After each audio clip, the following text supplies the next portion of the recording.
What's good, YouTube? It's Aquarius of Leviathan Prophecy.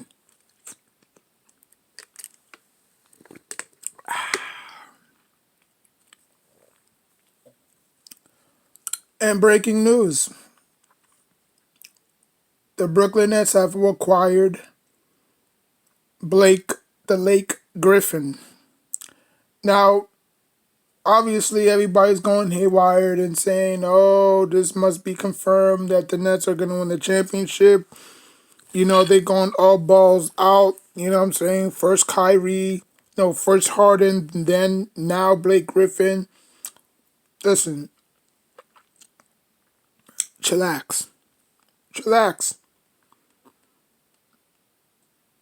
The Nets will do. Okay, so as a Knicks fan, how should I feel about this? Because obviously the Nets have to go all balls out. You know what I'm saying? The Nets have to do everything in their power to make, a championship run now, because the future is never promised, right? But at the same time, it's like adding Blake Griffin. What does that do to your offense? How does that help your defense? Because Blake Griffin, throughout his career, was always known for his highlight reel. He was never a great defender. Even in his heyday, he wasn't really a great defender. That was DeAndre Jordan. You know what I'm saying? But what he does provide is a lot of offense. And you can't have too much offense in the NFL. I mean, in the NBA. We've seen a lot of super teams that have been required and they haven't really meshed to nothing. You know what I'm saying? Like the chemistry is not there. Like I said, like a cake, like your mom, she bakes cakes differently, right? You try it, it comes out not like hers because she has that feeling, she has that touch, she has that intertwine, she has everything that the cake needs for it to be good. But when you try it and you put all the ingredients in it, it comes out fluffy. You know what I'm saying? So it's kind of like the Brooklyn Nets, Like, yeah, you could put all this talent in a cesspool, but they all have to coexist with one another. They all have to understand, sacrifice, all this, you know? Like the Knicks, they doing it the right way. They building through the draft like they should, because the Nets, they don't have patience. They have zero patience. You saw how quickly they got rid of Jared Allen, who was still young. You know what I'm saying? Like you're asking DeAndre Jordan to play defense, which he's obviously doing a good job so far, but at his stage in his career, he can't go 50 miles per an hour. Yeah, I mean 50 miles per hour, up and down, up and down, up and down. That's obviously gonna exhaust him. You know what I'm saying? Because that's the only center that they have. Why didn't they go for a big man? I don't know. You know what I'm saying? So, I mean, there's just a lot to dissect here, man. And then, like, and another thing, where does he fit? Is he going to start? Is he going to come off the bench? Where is he going to fit? You know what I'm saying? Because obviously, at the stage of Blake Griffin's career, he could at least give you 20 points, 12 rebounds, and 4 assists. That's just his. That's just my ideal thought about him as a player in his stage of his career as well. Everybody is old.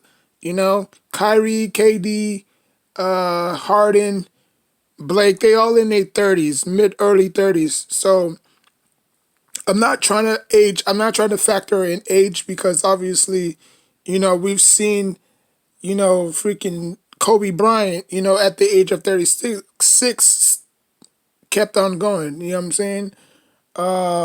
So I'm not gonna factor in age. I'm not gonna put age as a distraction or, a cause like, oh well, this is this because I believe it don't matter how old you are. You know what I'm saying? I still believe that you can still pick up a ball and shoot it. You know what I'm saying? So it's just all about chemistry. It's about chemistry. It's about unity, and it's about sacrifice. Are they willing to sacrifice for the right cause to win the championship? Or if not, it's all gonna blow up in smoke, right? It's all gonna blow up in smoke.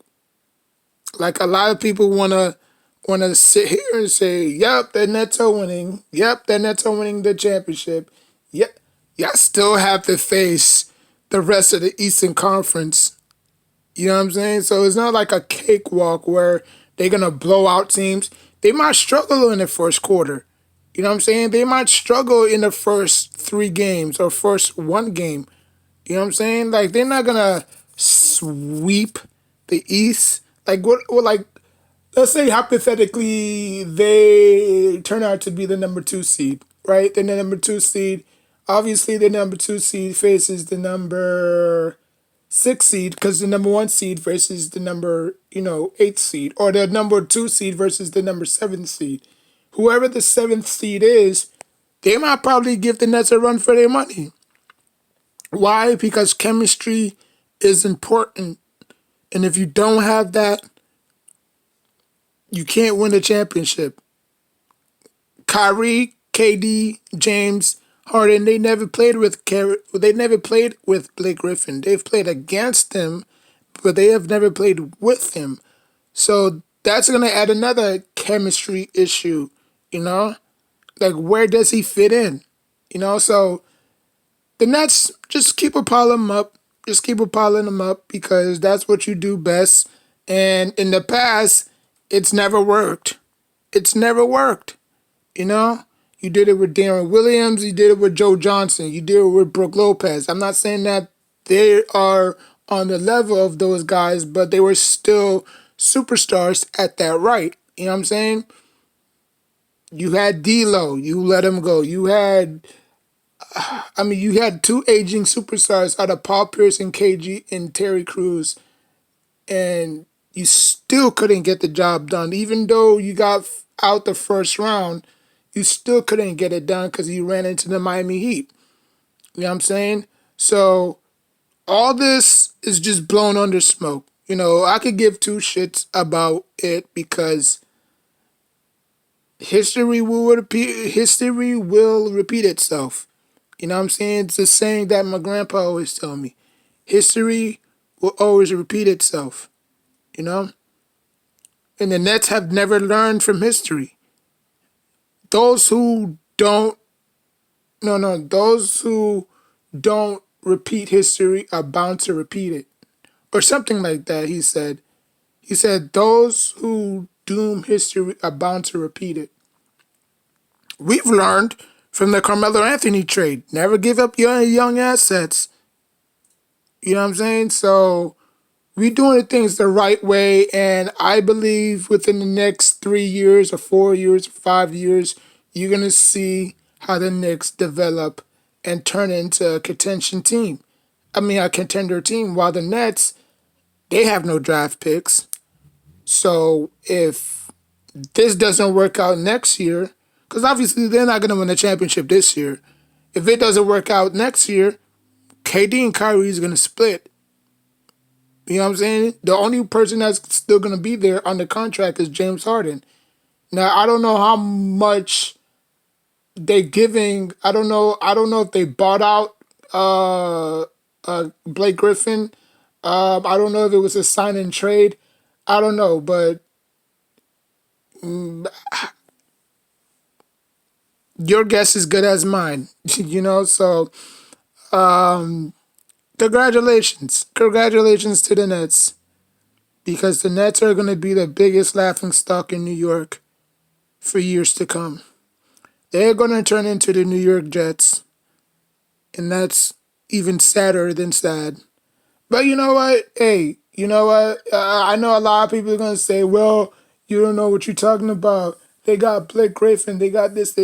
It's fine. Chemistry is the number one thing in sports that clicks. If you have that, then you have championships. Just look at the past 15 teams that won championships. They all had everything related in common. I mean, they all had everything in common, and that was chemistry. If you have chemistry, it'll go a long way. You know what I'm saying? But if you don't have chemistry, you think that they're gonna win championships. They might come close, but no cigar. You know, so people just need to chill. It's Blake Griffin. You know, like they didn't get Whiteside, they didn't get Drummond, they got Blake Griffin. Outside of his highlight reel, what is he actually known for? He's been known for that all his career. He's never been a great defender. You know what I'm saying? I mean, he's a streaky shooter. Like he'll get you, like I said, man, he'll give you 20, 10, and 5 a game each and every night. 20 points, 10 rebounds, and 5 assists every night. But don't expect him to go out there and defend the best player. Like, like this is the damn freaking Clippers of old. This is Lob City all over again. You know what I'm saying? But without KD and freaking Kyrie Irving, Like, but anyways, man, this is not news to me because I don't give two shits what the Nets do. The Nets will always be the Nets, overpaying for broken down, injury prone players, So have at it, have at it. And when the smoke's